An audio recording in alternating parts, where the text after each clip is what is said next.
जय हिंद फ्रेंड्स। देखिए आगे के दोहे में दोहा नंबर 41 है। जैसा कि आपको पता होगा कि क्रम से हम लेके चल रहे हैं और यहाँ पे अगर देखें तो यहाँ से शुरू होता है कि जगतु जानियो जी सकलूं, यानी कहते हैं कि जगतु जानियो जी सकलूं सो हरि जानियो नाय। कवि के द्वारा कहना ये है कि जगतु जानियो जह सिकली, एक तरीके से जी सकलू सो हरि जानियो नाय, ज्यों आँखिन सब देखियो आँखी न देखी जाए। प्रस्तुत दोहा जो कि रीतिकाल के सर्वश्रेष्ठ कवि बिहारी ससई द्वारा रचित एकमात्र साहित्यिक रचना बिहारी ससई से उद्धृत है। बिहारी का ये दोहा दर्शन से प्रभावित या कथन कोई ज्ञानी साधु अपने शिष्य से अथक स्वगत कह रहा है। एक तरीके से जैसे ये होता है कि दर्शन में ये कहा गया है कि कोई ज्ञानी जो है अपने शिष्य को एक तरीके से समझा रहा है, कह रहा है कि जगतु जानियो जी सकलू सो हरि जानियो नाई। कभी परमात्मा का गुणगान बखान करता हुआ कह रहा है कि जिस परमात्मा ने हमें जन्म दिया, जिस परमात्मा ने हमें जगत से परिचित कराकर अनेक प्रकार के भोग दिए, हम उसी परमात्मा को नहीं जान पाते। यह विडंबना इस प्रकार की है कि जिस प्रकार हमारे आंखों के समक्ष अगर देखा जाए तो हमारे आंखों के समक्ष सब कुछ होता है, लेकिन हम कभी कभी देख नहीं पाते हैं, किंतु वह कभी स्वयं को ही नहीं देख पाता। इस प्रकार हमें भी अपने जन्मदाता ईश्वर को एक तरीके से समझना चाहिए, अनजाने ही सही पर उन्हें देखने का प्रयास करना चाहिए। तो यहाँ पे बिहारी की मूल श्रृंगारी प्रवृत्ति से इतर यह दोहा दर्शन का है, क्योंकि आप देखिए ज़्यादातर इनके दर्शन में एक तरीके से बिहारी जी की रचना में या तो आप काव्य दृष्टि देखते हैं तो काव्य दृष्टि देखने को मिलता है, श्रृंगारी कवि के हाव भाव प्रयाग एक तरीके से जो राजा की होती है प्रशस्ति गायन मिलता है, नायक नायिकाओं का चित्रण मिलता है। लेकिन आपने एक दोहा देखा था, वो एक दोहा उनका था पराग वाला, अली मधुर पराग का, तो जिसमें उन्होंने राजा जय सिंह को एक तरीके से सामाजिक चेतना वाला काम किया था, वहाँ पे जागरण का काम किया था। इसी तरीके से इन्होंने दर्शन को समझा यहाँ पे कि जीवन में हमारे जो है परमात्मा जो कि केंद्र में है, हम उन्हीं को नहीं समझ पाते, तो एक दर्शन की बात है। तो यहाँ पे देखिए कि कबीर की दार्शनिक प्रवृत्ति भी देखने को मिलती है। कभी आत्मा संबंधी चेतना या वेदांती दृष्टि से प्रभावित है। बिहारी की मुख्य प्रवृत्ति श्रृंगार की है, किंतु उनमें एक भक्त हृदय भी विद्यमान था जो इस दोहे में दिखाई पड़ता है। आगे कहते हैं कि मंगलू बिंदु सरंग मुख शशि केसरी आड़ गुरु, एक नारी लही संग रस मम किए लोचन जगत। प्रस्तुत दोहा रीतिकाल के सर्वविख्यात कवि बिहारी द्वारा रचित ससई प्रस्तुत दोहे में एक तरीके से ये कहा गया है कि नायक नौहड़ा नायिका के सौंदर्य का वर्णन करते हुए कवि कह रहे हैं कि कवि ने नायिका के सौंदर्य का वर्णन करने के लिए ज्योतिष शास्त्र का सहारा लिया है। ज्योतिष शास्त्र का कवि नायिका को ऋतु स्नाता नहोड़ा के रूप में चित्रित करता हुआ कह रहा है कि ऋतु स्नान के पश्चात नायिका ने माथे पर रोली लाल बिंदी लगा ली है, जिसे देखकर ऐसा लग रहा है जिसे उसके माथे पर मंगल ग्रह उतर आया हो। नायिका ने केसर का आड़ा तिलक लगा रखा है जो बृहस्पति के समान लग रहा है। नायिका का मुख चांद के समान शोभायमान हो रहा है। नायिका को देखकर ऐसा भी लग रहा है जैसे चंद्र, मंगल और बृहस्पति तीनों ग्रहों की बात करें तो तीनों ग्रहों को स्त्री रूपी नारी ने एक साथ प्राप्त कर लिया हो, जिसे देखकर मेरे नयन रूपी जगत रसमय हो रहे हैं, अनुराग में हो रहे हैं, और ऐसा प्रतीत भी हो रहा है कि ये मुझे जलमय कर देंगे। तो काव्य सौंदर्य की दृष्टि से अगर बात की जाए तो काव्य सौंदर्य प्रस्तुत दोहे में रूपक अलंकार का सुंदर प्रयोग देखने को मिलता है। इस दोहे में वर्णित नायिका के सौंदर्य की विशेषताओं से भारतीय परंपरा के संकेत मिलते हैं। ऋतु स्नान के बाद भारतीय नारी मंगल पूजा करती थी और रोली की बिंदी और केसर का तिलक लगाती थी। इस दोहे से बिहारी के सूक्ष्म ज्योतिष ज्ञान का प्रमाण मिलता है। मुख्य प्रसिद्ध उपमान चंद्र का प्रयोग किया गया है, जो कि पारंपरिक उपमान की भांति यहाँ पे लगता है। आगे कहते हैं पी तो सौ हंसी के कहो लखे ढिठोना दीन, चंद मुखी मुख चंद ते भला चंद समुकीन। यानी यहाँ पे कवि के द्वारा यही कहा जा रहा है कि पिए तिये सो हंसी के कहो लखे ढिठोना दीन, चंद मुखी मुख चंद ते भले चंद मुस्कमकीन। लखे देखने पर अगर देखा जाए तो ढिठौना होता है एक तरीके से कुदृष्टि से रक्षा हेतु काजल का जो टीका लगा लेते हैं काले रंग का कि नजर ना लगे, ये सभी। तो इसमें ये है कि नायिका के मुख पर काजल का टीका देखकर नायक उसकी अतिशयोक्ति पूर्ण प्रशंसा करता है कि जब नायिका काजल लगा के आई होती है तो नायक अपनी प्रियतमा के मुख पर काजल का टीका लगाकर देखकर हंसने लगता है कि हे चंद्रमुखी, तुम्हारा मुख तो पहले ही चंद्रमा के समान था, किंतु आज ये टीका लगाकर तुमने अपने मुख को पूरी तरह से एक तरीके से देखे तो चंद्रमा ही बना दिया है। तो हम एक तरीके से विशेष अगर देखें इन पंक्तियों में तो नायक का ये नायिका का जिस तरीके से चित्रण करना, तो ये कहीं ना कहीं बिहारी ने श्रृंगार पक्ष के अत्यंत सूक्ष्म बिंदु को प्रस्तुत किया है। ब्रजभाषा का सदा हुआ प्रयोग किया है। चंद्रमुखी में उपमा, मुखचंद में रूपक तथा संपूर्ण दोहे में व्यतिरेक अलंकार की छटा दर्शनीय है।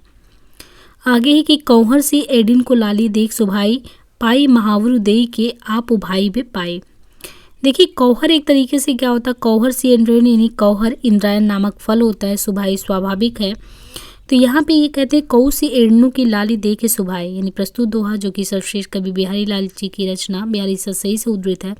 दोहे में नायिका की एड़ियों की सुंदरता, इसके पहले भी अभी हमने पढ़ा था कि किस तरीके से उनकी एड़ियों की स्थिति को इस तरीके से बयां किया लेखक ने कि ऐसा लग रहा है कि एड़ी भी उतनी ही लाल है और जो लाल रंग का लगाने के लिए उनके श्रृंगारिक हावभाव के लिए आया हुआ है, तो उन दोनों में उनको एक तरीके से भ्रम की स्थिति हो जाती है। तो एक अतिशयोक्तिपूर्ण स्थिति कि किसी के पैर की एड़ी इतनी लाल कैसे हो सकती है।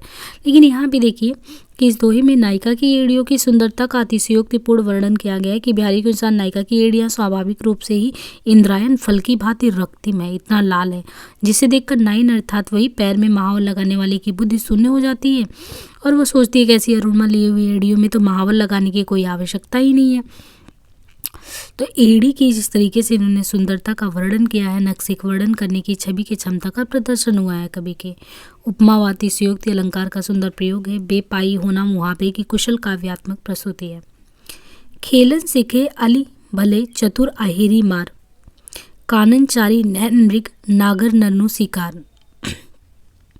खेलन सिखाए अली भले, एक तरीके से अली सखी के बारे में, भले भली अति शिकारी, यानी एक तरीके से देखिए कानन चारी, कानों तक फैले हुए अर्थात सुदीर्घ अथवा जंगल में विचरण करने वाले नैन मृग नेत्र रूपी हिरण। प्रस्तुत हुआ रीतिकाल के सर्वश्रेष्ठ कवि बिहारी लाल की एकमात्र रचना बिहारी सतसई से उद्धृत है। नायिका की सखी नायिका से प्रेमी जनों को घायल करने वाले उसके नेत्रों की दीर्घता का परिहासात्मक वर्णन करती है।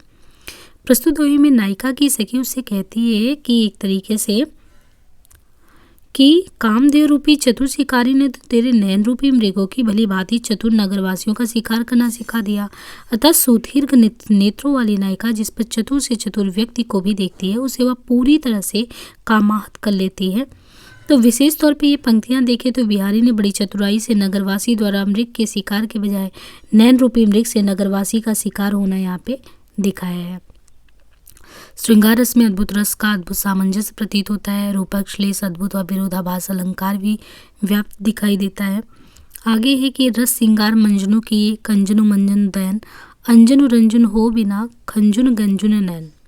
रस श्रृंगार मंजुन किए, यानी यहाँ पे देखिए रस श्रृंगार मंजुन श्रृंगार रसोचित हाव भाव कटाक्ष में है, कंजनु कमलों को भंजनु मानभंग पराजय।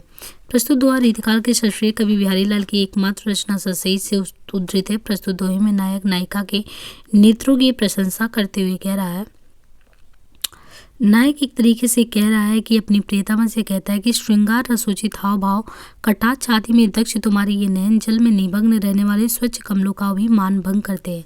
अर्थात अपनी स्वच्छता स्वाभाविकता स्निग्धता के कारण तुम्हारी ये नैन कमलों को भी लज्जित करते हैं। बिना काजल लगाए ही तुम्हारे नैसर्गिक नेत्र अपनी स्वाभाविक श्यामता के कारण खंजन पक्षी का तिरस्कार करते हैं। विशेष तौर पे देखिए यहाँ पे रीतिकालीन श्रृंगारिक चेतना की अभिव्यक्ति हुई है। नायिका के नेत्रों के उपमान के रूप में कमल तथा खंजन पक्षी को भी एक तरीके से लेखक के द्वारा यहाँ पे प्रस्तुत किया गया है। स्वाभाविकता की महत्ता को देखा जाए तो रीतिकालीन नक्शिक वर्णन पद्धति के अनुगमन में नेत्रों के सौंदर्य का अच्छा खासा चित्रण किया गया है। आगे कहते हैं कि साजे मोहन मोह को मोहि करत कचे ने, कहा करो उल्टे परे टोने लोने नैन। साजे मोहन मोह को प्रस्तुत दोहा जो कि बिहारी सतसई से, इसमें नायक के रूप लावड़ पर मोहित हुई एक तरीके से देखिए नायिका अपनी सखी से अपने नेत्रों की प्रशंसा करती है और एक तरीके से वो प्रशंसा करती हुई वहाँ पे कि नायिका अपनी सखी से ये कह रही है कि मैंने अपने नैनों को काजल आदि लगाकर इसलिए सजाया था ताकि अपने प्रियतम की ओर आकर्षित कर सकूं, लेकिन हुआ इसके विपरीत। जब से इन नैनों ने उनकी ओर देखा है तब से मैं ही अत्यधिक बेचैन हो गई हूँ, अर्थात अब नायिका को नायक के दर्शन बिना चैन नहीं मिलता। इन नैनों का टोटका तो बिल्कुल उल्टा ही पड़ गया। तो विशेष तौर पे देखें तो श्रृंगारिक चेतना की सुंदर अभिव्यंजना हुई है। बिहारी की गढ़ी हुई, सधी हुई और परिष्कृत ब्रज भाषा का देखा जाए तो सौंदर्य द्रष्टव्य होता है। यहाँ पे आगे की पंक्तियों में कहते हैं, अब देखिए ये व्याख्या की पंक्तियाँ हैं तो इसमें बहुत अच्छा बहुत एक्स्ट्रा वैल्यू एडिशन कुछ नहीं करना, क्योंकि जो अर्थ है एक तरीके से मतलब जो भी पंक्तियाँ उन्हीं की व्याख्या उसी के संदर्भ में दिया है। तो मैं यहाँ पे बहुत ज़्यादा अपनी तरफ से कुछ वर्णित नहीं कर रही हूँ। फिलहाल अगर आपको नहीं समझ में आएगा तो हिंदी और प्राइड करके जो भी हमारा टेलीग्राम है उससे कनेक्ट हो, और वहाँ पे एक डिस्कशन ग्रुप भी है तो वहाँ पे जुड़े और अपनी समस्या रखें। Sunday to Sunday discussion mode में रहेंगे तो वहाँ पे आप लोग पूछ सकते हैं। यहाँ पे देखिए, याके उर औरों कुछ लगी बिरहा की लाए, पजरे एक तरीके से पजरे नीर गुलाब के पिया की बात बुझाए। याके यानी इस नायिका के, औरों कुछ कुछ अनोखी प्रकार की लाई ज्वालाग्नि पजरे प्रज्वलित होती है। याके उर औरों कुछ लागी बिरहा की लाई। तो प्रस्तुत दोहा जो कि रीतिकाल के सर्वश्रेष्ठ कवि बिहारी लाल की एकमात्र रचना सही से उद्धृत है। तो प्रस्तुत दोहे में विरह दग्ध नायिका की विरह व्यथा का वर्णन कर उनकी सखियों से कहा जा रहा है, ये उनकी सखियां ये कह रही हैं कि नायिका के हृदय में कुछ विचित्र प्रकार की विराग्नि लगी हुई है। ये एक ऐसी अग्नि है जो गुलाब जल आदि छिड़कने से भी एक तरीके से शांत नहीं होती, बल्कि अब उसको गुलाब जल को छिड़केंगे तो और प्रज्वलित हो जाती है। तो वही है कि एक तरीके से अति संयुक्त वर्णन है नायिकाओं को लेके। अब ये कहेगी किंतु प्रियतम के बात रूपी वायु से आसानी से शांत हो जाती है। जहाँ सामान्य अग्नि वायु से प्रज्वलित होकर जल से शांत हो जाती, वहीं नायिका की विराग्नि के संदर्भ में स्थिति बिल्कुल अलग है, जो जल से प्रज्वलित होकर प्रियतम की चर्चा रूपी वायु में शामिल होती है। तो विशेष तौर पर इन पंक्तियों के बारे में बात करें तो विराग्नि को विलक्षण मानते हुए उसे साधारण अग्नि की प्रकृति के विपरीत दर्शाया गया है। बिहारी की सधी हुई, गढ़ी हुई और परिष्कृत ब्रज भाषा का सौंदर्य यहाँ पे द्रष्टव्य होता है। आगे वो कहते हैं कि कहाँ ले हुए खेल पे तजो अटपटी बात। यहाँ पे देखिए पंक्तियाँ जो है ये 49वां नंबर का दोहा है कि कहाँ ले हुए खेल पे तजो अटपटी बात, नेके हसोही भई भव है सोहु खात। कहाँ ले हुए क्या प्राप्त करोगे, तजो छोड़ना यानी जो लैंग्वेज है एक तरीके से देखें तो यहाँ पे देखने को मिल रहा है कि प्रस्तुत दोहा में एक रूठी हुई नायिका को उसकी सखी मनाती है, लेकिन नायक जो है वो फिर से उस स्त्री का नाम लेता है जिससे नायिका ईर्ष्या करती है। पुनः सखी नायिका को मनाती है, वह नायक को सचेत करती है। तो नायिका की सखी नायक से ये कहती है कि एक तरीके से कि पराई का नाम लेकर अपनी प्रियतमा को चिढ़ाने से तुम्हें क्या हासिल होता है। ये ऐसे होता है कि जब दो सखियां हैं और एक को ये दुख होता है कि चलो अपनी दोस्त इस तरीके से कि जब किसी से परेशान होती है तो नायक उसको क्यों छेड़ रहा है। तो वहीं पे यहाँ पे वो सखी कह रही है, नायिका की सखी नायक से यही कहती है कि पराई स्त्री का नाम लेकर अपनी प्रियतमा को चिढ़ाने से तुम्हें क्या हासिल होता है। मेरे अनेकों शपथ खाने के बाद उसका चेहरा कुछ प्रसन्नचित हुआ और तुम पुनः उसी स्त्री का नाम लेकर इसे चिढ़ा रहे हो। ऐसा न हो कि वह फिर से रूठ जाए और उसे मनाना कठिन हो जाए। इस दोहे में ऐसा प्रतीत होता है कि रूठने पर नायिका की भाव भंगिमाएं नायक को अच्छी लगती है, इसलिए वो शायद बार बार यही कर रहा हो यानी चिढ़ा रहा हो, तो नायिका को चिढ़ाने का प्रयास करता हो। तो यहाँ पे देखिए वही है, रीतिकालीन श्रृंगारिक चेतना की अभिव्यक्ति हुई है। बिहारी की सधी हुई, गढ़ी हुई, परिष्कृत ब्रज भाषा जो है वो यहाँ पे एक तरीके से दिखाई देता है। आगे है, अगर यहाँ पे देखें तो आगे है कि डारी सारी नील की ओट अचूक चुकैन। डारी सारी नील की, यहाँ पे इन पंक्तियों में कहा गया है कि डारी सारी नील को ओट अचूक चुकैन, मो मनु मृग करबर गहे अहे अहेरी नैन। यानी डारी यानी डाली होता है टहनी शाखा, सारी साड़ी नील को नीले रंग की, चुकैन चुकते नहीं, मन मृग मन रूपी मृग को कहा गया है यानी मन मृग के समान। करबर क्या होता है, ये करबर अर्थात चीता को गहे यानी पकड़ना, अहे संबोधन सूचक शब्द के लिए प्रयोग हुआ है। अहेरी तो बावरा अहेरी आप पढ़ेंगे अज्ञेय जी का, तो एक शिकारी के लिए संबोधित किया जाता है। तो प्रस्तुत दोहा जो कि रीतिकाल के सर्वश्रेष्ठ कवि बिहारी लाल की एकमात्र रचना यहाँ पे सही से उद्धृत है। प्रस्तुत दोहे में नायक द्वारा एक तरीके से नीली साड़ी पहने हुई जो नायिका है, तो नायिका के शिकारी नृत्य का वर्णन किया गया है यहाँ पे। नायक ये कहता है कि हे प्यारी, तुम्हारे ये चीते जैसे शिकारी नेत्र और नीली साड़ी रूपी टहनी की ओर से मेरे मन रूपी मृग पर अचूक निशाना साधते हैं। अर्थात चीता जिस प्रकार वृक्षों की ओट से मृग का पीछा करते करते उसके निकट जाकर झटपट मारता है, यानी झपट्टा मार लेता है, ऐसे ही नायिका के नेत्र नीली साड़ी की ओर से नायक का शिकार करते हैं। तो विशेष तौर पे देखिए इसमें किस चीज़ का वर्णन देखने को मिलता है। तो वर्णन ये है कि श्रृंगार के वर्णन में बिहारी सदैव वे कवि माने जाते हैं। तो प्रस्तुत दोहे में भी बिहारी ने इसी प्रकार का उदाहरण प्रस्तुत किया है। साड़ी में डालियों का, मन में मृग का, नेत्रों में चीते का आरोप होने से रूपक अलंकार दिखता है। बिहारी की सधी हुई, गढ़ी हुई और परिष्कृत ब्रज भाषा का सौंदर्य यहाँ दृष्टव्य होता है। आगे की पंक्तियों में कहा जाता है कि दीर्घ सास न ले ही दुख, सुख साही न भूले, दे दे क्यों करतु हो, दे दे सो कबूले। दीर्घ यानी लंबी, सुख साही सुख के स्वामी को, दई दैव देना प्रदान करना, काबली स्वीकार करना। प्रस्तुत हुआ जो कि रीतिकाल के सर्वश्रेष्ठ कवि बिहारी लाल की एकमात्र रचना बिहारी ससई से उद्धृत है। प्रस्तुत दोहे में एक गुरु द्वारा त्रस्त शिष्य को सांत्वना दिया जा रहा है। सांत्वना कैसे? बिहारी के अनुसार मनुष्य को दुख में विलाप नहीं करना चाहिए। देखिए बिहारी के अनुसार ये कहा जा रहा है कि मनुष्य को दुख में विलाप नहीं करना चाहिए, लंबी लंबी सांसें लेकर हाँ देव नहीं करना चाहिए, और न ही सुख प्रदान करने वाले ईश्वर को भूलना चाहिए। जिस प्रकार ईश्वर के दिए गए सुख को स्वीकार किया था, उसी प्रकार ईश्वर के द्वारा दिए गए दुख को भी स्वीकार करो। अर्थात ईश्वर मनुष्य को सुख प्रदान करे अथवा दुख, दोनों को ही तुम्हें स्वीकार करना चाहिए। ये नहीं कि सुख आया, सुख को ऐसा होता भी है कि जीवन के दो पक्ष हैं, सुख और दुख, लेकिन हर्ष और विषाद की जो स्थितियों में हम विषाद की स्थिति या कभी दुख की स्थिति को तो समझ ही नहीं पाते कि जीवन का ये भी एक भाग ही है और ये चक्र चलता ही चलता रहेगा। तो दोनों पक्ष होंगे, कभी कम कभी एक तरीके से खुशी, लेकिन दूसरे पक्ष को हम स्वीकार नहीं करना चाहते। तो बिहारी जी द्वारा वही कहा जा रहा है कि बिहारी जी कह रहे हैं कि जब परमात्मा को मानते हो तो उनके सुख को तो बड़े अच्छे से स्वीकार कर लेते हो, लेकिन दुख को क्यों छोड़ देते हो? तो दोनों को स्वीकार करो। तो यहाँ पे देखिए वाकई में यहाँ पे देखिए श्रृंगारिकता से इतर भक्ति परक उपदेश दिया गया है। जैसे कभी कभी आपने देखा जय सिंह वाले में तो एक तरीके से उन्होंने एक समाज सुधारक के रूप में काम किया, वैसे ही और भी आगे देखिए तो दर्शन वाली पंक्तियाँ देखने को मिली। तो यहाँ पे आपको देखने को मिलेगा कि बिहारी जी का एक रूप श्रृंगारिकता से इधर उन्होंने भक्ति परक उपदेश दिया है। तो उन्होंने सुख के साथ साथ दुख को भी स्वीकारने की बात कही है कि एक ही पक्ष पे बात नहीं करो, दोनों पे बात करो। तो ये जीवन दर्शन का मर्म प्रस्तुत किया है, जिसमें दुख और सुख एक तरीके से देखे दोनों का सामंजस्य दिखाई पड़ता है। ब्रज भाषा का अत्यंत चमत्कारिक प्रयोग हुआ है। यमक अलंकार का बेहद सदा हुआ रूप दृष्टिगोचर होता है। आगे कहते हैं कि बैठी रही अति सघन बन, पैठी सदन तन्माह, देख तुम्हारी जेठ की छौ चाहती छा। पैठी यानी प्रवेश होना, सदन तन शरीर रूपी घर, बाह बीच में। प्रस्तुत हुआ रीतिकाल के सर्वश्रेष्ठ कवि बिहारी लाल की एकमात्र रचना ससई से उद्धृत है।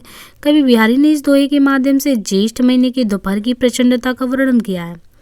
बिहारी ने ज्येष्ठ की दोपहरी के उस समय का वर्णन किया है जब सूर्य ठीक सिर के ऊपर होता है। वे लिखते हैं कि ऐसी दोपहरी में छाया भी किसी छाया के तले जाने की इच्छा रखती है। वो छाया दोपहर के समय अत्यंत घने वन में शरीर रूपी घर में प्रवेश करना चाहती है।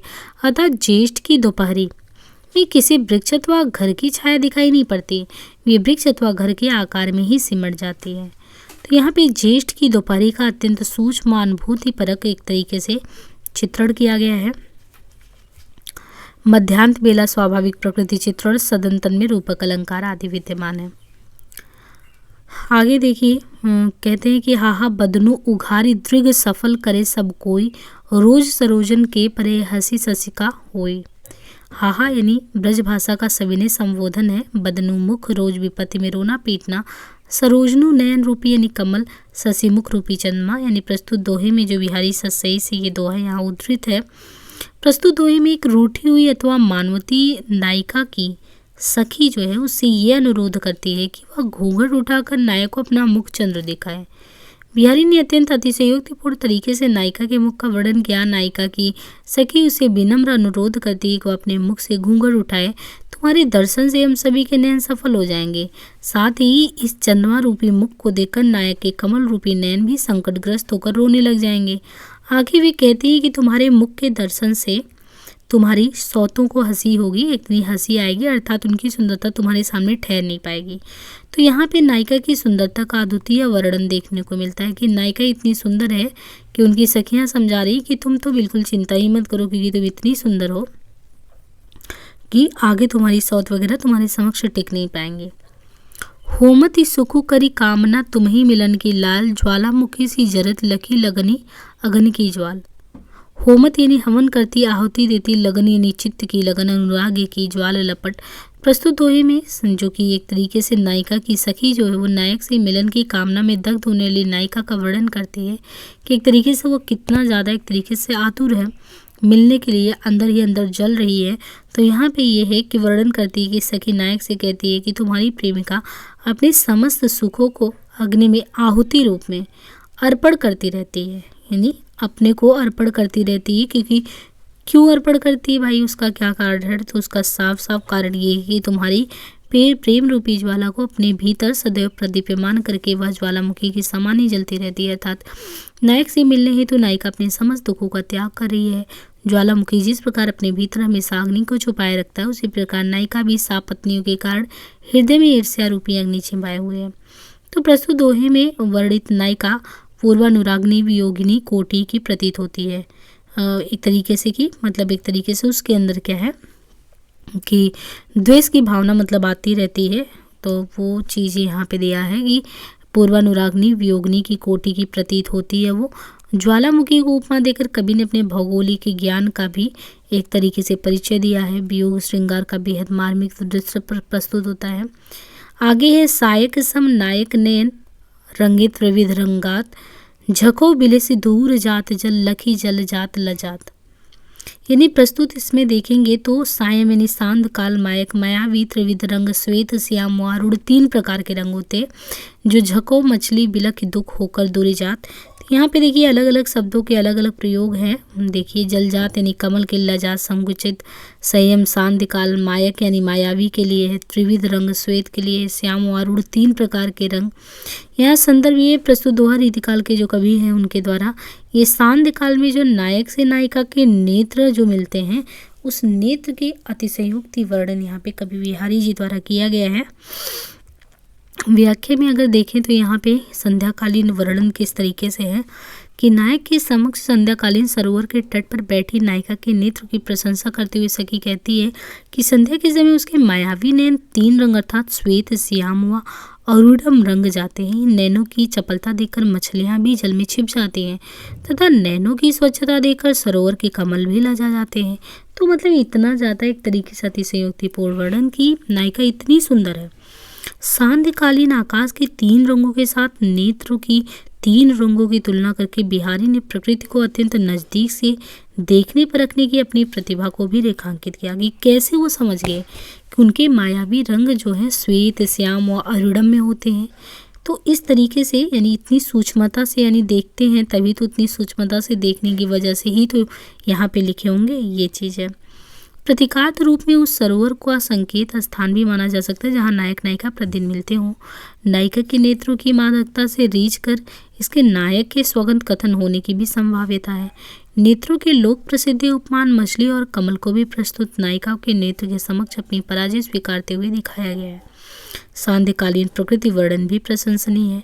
रूपक व उपमा अलंकार का बेहद सधा हुआ प्रयोग देखने को मिलता है। आगे की पंक्तियों में यहाँ पे कहा जाता है कि मरी डरी के टरी भी था, कहा खरी चली चाहे, रही कराही कराही अति, अब मुँह अहि न आए। यानी यहाँ पे देखिए प्रस्तुत दोहा जो कि रीतिकाल के सर्वश्रेष्ठ कवि बिहारी लाल की एकमात्र रचना सही से उद्धृत है। एक सखी द्वारा दूसरी सखी से नायिका की वियोग जनित अत्यधिक व्यथा व करुण दशा का चित्रण प्रस्तुत किया गया है।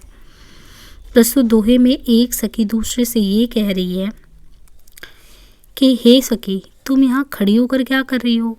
चलकर उसे नायिका को देखो कि वह मेरी पड़ी है, यानी एक तरीके से ऐसा नहीं है कि मरी पड़ी हो, अथवा उसकी विरह जनित व्यथा टल गई है। और विरावेदना से कराह रही थी, किंतु इस समय उसके मुख से आ भी निकल नहीं रहा है। अर्थात नायिका व्यथा की आधिक्यता के कारण जड़ता की दिशा में तो नहीं पहुंच चुकी। ये चीज़ आप देखते हैं जब जायसी का नागमती वियोग खंड पढ़े होंगे, तो उस समय देखिए आपको एक तरीके से, जिस तरीके से जायसी में भी नागमती वियोग वर्णन किया गया है, सिंघल द्वीप के बारे में बताया गया, तो कहीं कहीं आपको लगेगा कि सब बढ़ा चढ़ा के है, काल्पनिक कथा तो सम्मिश्रण है, ऐसा नहीं है कि ऐतिहासिक कथा है तो जितना भी है सब कुछ सच है। तो वहाँ भी जिस तरीके से कि हाँ कितना विरह से जल रही है, या आपने थोड़ा बहुत भ्रमर गीत सार में भी देखा होगा कि जिस तरीके से गोपियों के प्रेम के बारे में कि राधा जी की स्थिति कैसी हो गई है। तो एक हिंदी साहित्य संसार में अगर देखा जाए तो जो भी कवियों के द्वारा इस तरह नायक नायिकाओं का वर्णन होता है तो उसमें बहुत ही ज़्यादा अतिशयोक्ति का भी प्रयोग अच्छा खासा होता है। यहाँ भी देखिए कि मतलब इतना ज़्यादा प्रेम में वो है कि आह करते करते वो ऐसी भी स्थिति हो गई है। और खुद बिहारी की जो नायिकाएं हैं वो मतलब सांस लेती हैं, आगे जाती हैं, पीछे जाती हैं, मतलब झूला झूलती हैं, कुछ ऐसे ऐसे भी प्रयोग हुए हैं। तो वियोग की दशम दशा जड़ता में नायिका को दर्शाया गया है। बिहारी की सदी हुई, गढ़ी हुई और परिष्कृत ब्रज भाषा का सौंदर्य यहाँ पे देखने को एक तरीके से कह सकते हैं कि वो देखने को मिलता है। आगे कहते हैं, कहाँ भयो जो बिछड़े माँ मनु तो मन साथ, उड़ जाओ कित हो तहु गुड़ी उड़ाए खात। यानी भयो क्या हुआ, कित हो किसी भी तरफ, कहाँ भयो यानी प्रस्तुत दोहे में नायक से दूर एक नायिका पत्र के माध्यम से अपने प्रेम की अन्यथा को व्यक्त कर रही है। यानी नायक से दूर है और नायिका अपने प्रेम को कैसे पहुंचाए, तो प्रेम की अन्यथा को व्यक्त करते हुए करिए, कहाँ भयो जो बिछड़े माँ मनु तो मन साथ, उड़ जायो कि तो हूँ तव गुड़ी उड़ाया खात। यानी नायक से दूर होने के बाद नायिका पत्र के माध्यम से ये कहती है कि यदि हम लोग बिछड़ गए हैं तो क्या हुआ, क्योंकि बिछड़ गए हैं तो भी क्या हुआ, क्योंकि दूर रहकर भी तो मेरा मन, एक तरीके से देखा जाए तो मेरा मन किसके पास है। तो जिस प्रकार आकाश में कहीं भी उड़ते हुए पतंग की डोर उड़ाने वाले के हाथ में होती है, तो मेरा मन भी सदैव तुम्हारे साथ ही तो बंधा है। वह उसे जब चाहे तब अपने अनुसार नियंत्रित कर सकता है। ठीक उसी प्रकार मेरे मन की डोर तुम्हारे हाथ में है और तुम जब चाहो मैं तुम्हारे समीप हो सकती हूँ। अर्थात नायिका दूर रहकर भी नायक के प्रेम वश से एक तरीके से वशीभूत ही दिखती है, उससे अलग बिल्कुल भी नहीं दिखती। आगे की पंक्तियों में कहा जाता है, प्रस्तुत दोहे में नायिका प्रवासी है, प्रेम की अनन्यता को प्रदर्शित किया गया है। नायिका ने स्वयं को पतंग व नायक को उड़ायक बताकर प्रेम में समर्पण को इंगित किया है। प्रतीकार्थ में इस दोहे का अर्थ भक्त भगवान अथवा शिष्य गुरु के संदर्भ में भी ग्रहित किया जा सकता है। आगे देखिए जो रचना की पंक्तियाँ, उनमें लखी लोने लोइने नु का कयनु होई ना आजो, कौन गरीबू निवाजीबो ठूठो रतिर राजो। लोनी यानी लावण्य युक्त, लोनेनु लोचने, कोइनो कोयो से गरीब निर्धन निवाजियों कृपा पात्र होने वाला प्राणी। प्रस्तुत हुआ रीतिकाल के सर्वश्रेष्ठ कवि बिहारी लाल की जो सस्सई है, उस सस्सई से उद्धृत जो प्रस्तुत पंक्तियां हैं, तो प्रस्तुत पंक्तियों में देखें तो प्रस्तुत दोहे में नायिका के हाव भाव में कामदेव की झलक का आभास पाकर सखी परिहास करती है। इस दोहे में सखी परिहास करती हुई नायिका से कहती है कि तुम्हारे नेत्रों के कोई की सुंदरता देखकर आज कौन ऐसा है जो तुम्हारा ना हो जाए, परंतु ये तो बताओ कि आज तुम्हारी कृपा दृष्टि किस गरीब अर्थात प्रेम वंचित व्यक्ति पर होने वाली है। कौन है वह जिस पर आज कामदेव स्वयं प्रसन्न होना चाहता है। तो रत्नाकर जी ने प्रस्तुत दोहे की नायिका को उल्टा के अर्थ में लिया है कि उल्टा नायिका होगी जो इस तरीके से प्रेम वंचना पे भी बात कर रही है। तो इस दोहे में सखी परिहास करती हुई नायिका से कहती है कि तुम्हारे नेत्र कोई की सुंदरता हो। तो ये कहते हैं कि ये जो नायिका है एक तरह से उल्टा नायिका के प्रतीत में है। और आगे भी है कि नेत्र की सौंदर्य का वर्णन है, नायिका के एक निष्ठ के बजाय स्वच्छंद प्रेम को दर्शाया गया है। सखी के द्वारा नायिका का परिहास कराकर बिहारी जी अपनी बात को प्रभावी ढंग से एक तरीके से प्रस्तुत कर पाए हैं। आगे 59 नंबर का दोहा है और इस दोहे में है, शीतलता रू सुबास को घटे न महिमा मोर, पीनस वार जो ताजियो सोरा जाने कपूर। शीतल तारू शीतलता और सुबास सुगंध और मुरमूल जड़, पीनस वारे पीनस वाले रोग ने, पीनस नाक में होने वाला एक प्रकार का विशेष रोग होता है जिसमें रोगी को गंध का अनुभव होना जो होता है रुक जाता है। पीनस रोग में गंध नहीं पता चलता। सोरा अर्थात मिट्टी से निकला हुआ एक खारा पदार्थ। तो प्रस्तुत दोहा जो कि सर्वश्रेष्ठ कवि बिहारी की सतसई से उद्धृत पंक्तियां हैं। इस पंक्तियां में कहा गया है कि बिहारी प्रस्तुत दोहे के माध्यम से कहते हैं कि यदि गुण के ना जानने वाले किसी व्यक्ति द्वारा गुणी व्यक्ति का निरादर किया जाता है तो गुणी व्यक्ति की महिमा कम नहीं होती है। एक तरीके से मतलब वो व्यक्ति जो रहता है वो तो वही रहेगा ना, वो कम थोड़ी हो जाएगा उससे। तो एक तरीके से देखा जाए यहाँ पे कहा गया है कि प्रस्तुत दोहे में बिहारी जी कहते हैं कि पीनस रोग से पीड़ित किसी व्यक्ति ने कपूर की सुगंध का अनुभव नहीं करने के कारण इसे सोरा समझकर ग्रहण नहीं किया। तो इसी कपूर की शीतलता व सुगंध में कोई कमी नहीं आती। अर्थात यदि कोई अज्ञानी व्यक्ति अपनी अज्ञानता के कारण गुणी व्यक्ति के गुणों का आदर नहीं करता है तो उसे गुणी व्यक्ति के गुण में कोई कमी थोड़ी आती है। गुण तो उसका जितना विद्यमान है वो तो रहेगा ही, उसमें कोई कमी नहीं आएगी। तो बिहारी के श्रृंगार के अतिरिक्त सतसई में अन्य विषयों को भी संस्पर्श किया गया है जो इस दोहे में भी दिखाई देता है एक तरीके से। और यहाँ पे देखिए कि नीति वचन का एक अच्छा खासा प्रयोग देखने को मिलता है। कहते हैं कि कागज पर लिखत ना बनत कहत संदेशो लजात कहिए सब तेरो ही हो मेरे ही की बात। यहाँ पे अगर देखा जाए तो प्रस्तुत दोहा जो कि रीतिकाल के सर्वश्रेष्ठ कवि बिहारी लाल की एकमात्र रचना सतसई से उद्धृत है। प्रस्तुत दोहे में नायिका कहती है कि मेरी जो वीराव्यता है उसे पत्र के माध्यम से लिख पाना असंभव है। नायिका कहती है कंप स्वेद अश्रु आदि के कारण मुझसे कागज पर विरह वृत्तांत लिखा नहीं जा रहा है तथा संदेश वाहक के माध्यम से उस विरह वृत्तांत को तुम्हारे पास भेजने के लिए मुझे लाज आती है। आगे नायिका कहती है कि मैंने जितना पत्र में लिखा है उतना पढ़कर ही तुम्हारा हृदय मेरे हृदय की शेष बातें समझ जाएगा, इसका मुझे पूर्ण विश्वास है। अर्थात मैं लिखूं कम और तुम समझो ज़्यादा, जैसा कि पत्र व्यवहार में पहले लिखा जाता था, क्योंकि एक पत्र में बहुत कुछ लिखना संभव नहीं होता था। तो वही है कि मैं कम लिखूं लेकिन तुम उसको ज़्यादा ही समझो। अर्थात नायिका स्वयं नायक के अनन्य प्रेम की अनुभूति को किसी और के समक्ष प्रस्तुत नहीं करना चाहती और उम्मीद ये भी करती है कि नायक बिना कुछ कहे सब कुछ समझ जाए। यहाँ पे वियोग श्रृंगार की मनोरम अभिव्यक्ति देखने को मिलती है, तुल्य अनुराग का उद्घाटन देखने को मिलता है, प्रेमी हृदय के सामकी और संकेत भावना दिखती है, विरोधाभास अलंकार की छटा भी दर्शनीय होती है। तो इस तरीके से फ्रेंड्स यहाँ पे 60 नंबर तक के दोहे को हम यहाँ पे समाप्त करते हैं। आगे अभी 40 और है। देखिए सभी दोहे उतनी इम्पॉर्टेंट नहीं है, जैसे नहीं पराग लीका हो गया, कटत और कहत नटत रिझत खींचत हो गया, ये पंक्तियाँ हैं। लेकिन जो बहुत ही ज़्यादा प्रसिद्ध पंक्तियाँ हैं वो तो हमें याद हो ही जाता है। लेकिन हम ये प्रेडिक्ट नहीं कर सकते कि क्वेश्चन 100 दोहे हमारे पाठ्यक्रम में हैं। तो एक बार अगर हम सरसरी निगाह से या सुने होते हैं तो हमें ओवरऑल, क्योंकि बिहारी जी के बारे में भी जानकारी मिलती है कि उन्होंने किन किन क्षेत्रों में लेखन किया है, दर्शन में, भक्ति भावना में, सब। तो ओवरऑल एक बार तो ओवरव्यू ले ही लेना चाहिए। अगर हम ना खुद से पढ़ पाए तो सुन के ही सही। तो इसीलिए मैं पूरे दोहे करवा देती हूँ, नहीं तो मैं चुनिंदा 10 या 15 निकाल के जो बहुत ज़्यादा इम्पॉर्टेंट है वो मुझे भी पता है तो वही निकाल के एक बार करवा देती। बट एक बार आपको ओवरव्यू जो आपके पाठ्यक्रम में है, क्योंकि एक एटलीस्ट वो आपका ऑप्शनल सब्जेक्ट है ना, 500 स्कोरिंग गेनिंग सब्जेक्ट, मतलब ऑप्शनल सही नहीं तो सब कुछ गया, तो ये चीज़ है। और फिर इसके साथ आप जस्टिस नहीं कर पाएंगे कि 10-5 पढ़ के जो आपके आपके शॉर्ट नोट्स में उसको पढ़ के काम चल जाए, तो मुझे नहीं लगता, क्योंकि फिर आप जस्टिस नहीं कर पाएंगे कि आपने बहुत गहन अध्ययन किया है। तो एक बार ज़रूरत होती है कि अपने पाठ्यक्रम को अच्छे से पढ़ने की।